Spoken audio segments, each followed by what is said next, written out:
여기 다 뭐 무슨 플라자 해서 큰 상가 건물 있고 노래방도 있고 치킨집도 있고 막 다 있는데 아파트 구축 아파트 딱 가면은 아파트는 똑같이 생겼잖아요. 외관은. 근데 그래서 사람들이 막 헷갈려요. 그러지 말아라. 위치가 중요하다. 외곽 구축은 별로다. 여기까지는 생활권 구분했습니다. 그리고 생산소득을 볼게요. 이거 제가 GRDP 자료를 이 이유로 잘 안 나오더라고요. 근데 이거 충분히 표현이 됩니다. 전국에서 전국하고요. 광역시만 제가 따로 정리했어요. 연도별로. 광주를 옆으로 보면 이렇습니다. 어때요? 계속 꾸준히 어떻게 되죠? 늘어나죠? GRDP라는 거는 광주광역시에서 1년 동안 생산해내는 제품과 서비스의 가격을 다 합친 겁니다. 다 합친 거예요. 이거 단위가 10억입니다. 그러면 10억, 100억, 1000억, 조, 10조, 35조. 광주에서 35조만큼 만드는 거예요, 1년에. 그리고 그게 꾸준히 증가하고 있다. 이거 보면 어때요? 좋은데? 라고 할 수 있지만 이렇게 봐야 된다. 이렇게. 다른 애 대비해서 얼마나 좋은지를 봐야 된다. 볼게요. 전국이 1730조입니다. 경기도가 400조. 서울보다 많아요. 놀랍죠? 네. 서울은요. 서울이 아니고요. 서울 번이 맞는 거예요. 경기도까지. 그게 진짜 서울입니다. 그리고 그 다음에 인천. 인천이 높죠? 되게 높죠? 그 다음에 어디죠? 부산. 그 다음에 울산. 그 다음에 대구. 그 다음에 대전. 꼴찌네? 꼴찌죠?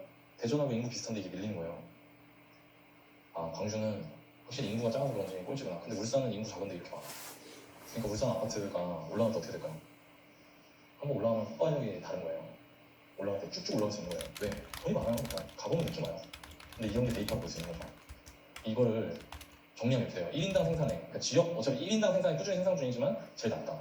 그러니까 여기서 멈추지 말고 우리 하나 더 봅시다. 이걸 봅시다. 이거. 비율을 볼게요. 비율. 수도권 비율이 전국에서 49%였어요. 2009년도에. 이 총 생산을 전국 대비해서 수도권은 경기, 인천, 서울 더한 겁니다. 제가 이거 따로 계산한 거예요. 더하면 49%였어요. 그 지금 어떻게 됐죠? 50%? 넘었죠? 네. 그러니까 이것만 봐도 결국에 여러분들이 투자를 해서 끝내는 데는 수도권이어야 된다는 게 나오는 거예요. 이런 게. 우리나라는 점점 수도권 공화국이 되어가고 있어요.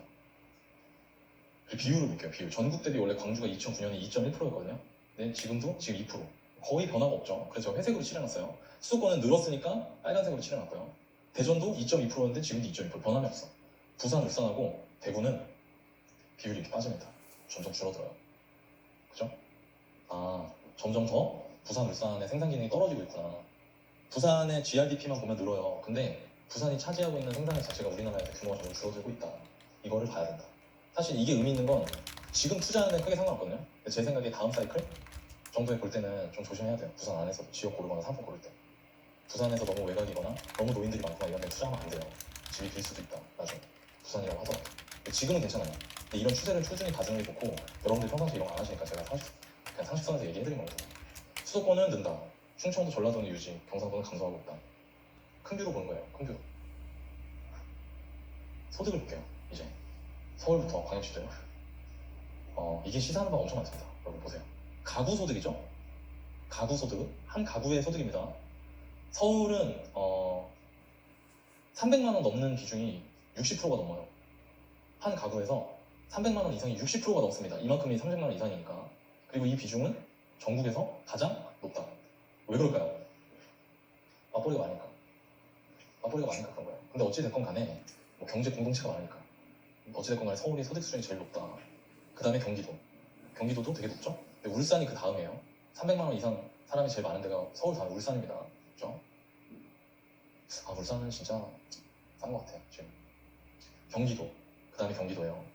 그리고 그 다음이 대전입니다. 대전이 중산층이 수됐습니다. 대전이. 아까 GRDP도 비슷한 사이즈인 광주보다 더 높았죠. 그리고 소득도 더 높아요. 그런데 일자리 수는 제가 좀 이따 말할 거냐 비슷해요. 그 얘기 뭐냐면 좋은 직장이 더 많다는 거예요. 대전에. 대전에 뭐가 있냐? 연구소, 대학교 이런 데가 많아요. 그럼 사실 대전도 할 수 있고 광주도 할 수 있다. 대전 투자하는 게 맞는 겁니다. 이런 식으로 쪼개서 위상을 정하셔야 된다 이거예요. 왜? 여러분들 나중에 얘네가 다 안 맞으면 될 거거든요. 그러면 그 중에 얘도 할 수 있고 얘도 할 수 있는 시기가 올 거란 말이에요. 그럼 그때 뭐 할지 순서를 정하시는 거라고요. 지금 제가 그거 하고 있는 거예요. 그 다음이 대전. 그 다음에는 뭐 그냥 별로 의미 없어요. 비교가.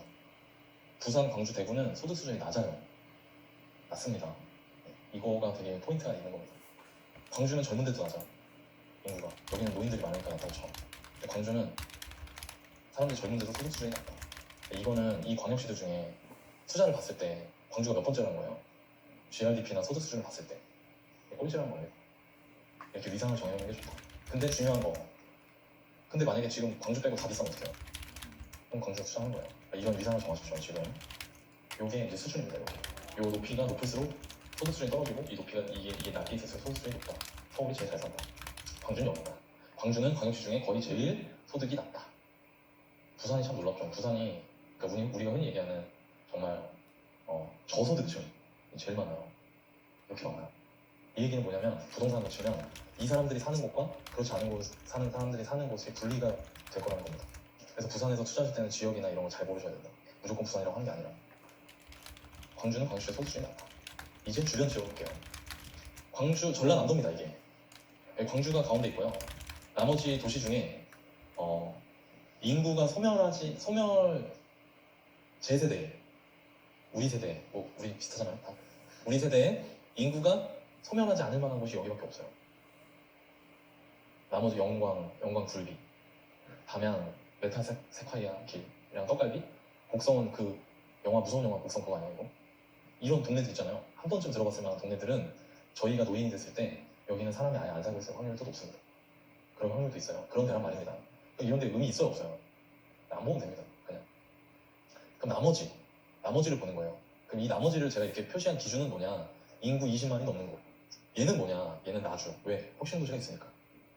그리고 빨간색은 인구가 늘어나고 있는 곳입니다. 파란색은 인구가 줄어들고 있는 곳입니다. 여기 보면 나주 있고요. 여순광 있죠. 목포가 있어요. 목포는 원래 전라남도에서 되게 유명하고 큰 도시예요. 근데 여기 인구는 점점 쪼그라들고 있습니다. 23만 명. 제가 광주 임장 갔을 때 목포 한번 여행처럼 한번 갔다 올까 했는데 못 가겠더라고요. 가는 것도 너무 불편해요.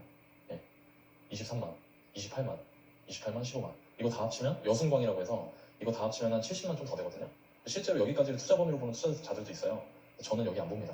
여기 임장했냐? 했죠 당연히. 여기 아까 다음이라죠. 근데 투자 안 하는 건 여기가 지금 싸지 않아요. 여기 나주. 제가 여러분들이라면 광주에 관심 있는 광주 임장을 가고요. 여기 5번 정도 가면 여순광을 한 번 정도 가볼 것 같습니다. 왜 그럴까요? 주변적으로 왜 볼까요? 비교할 수 있으니까.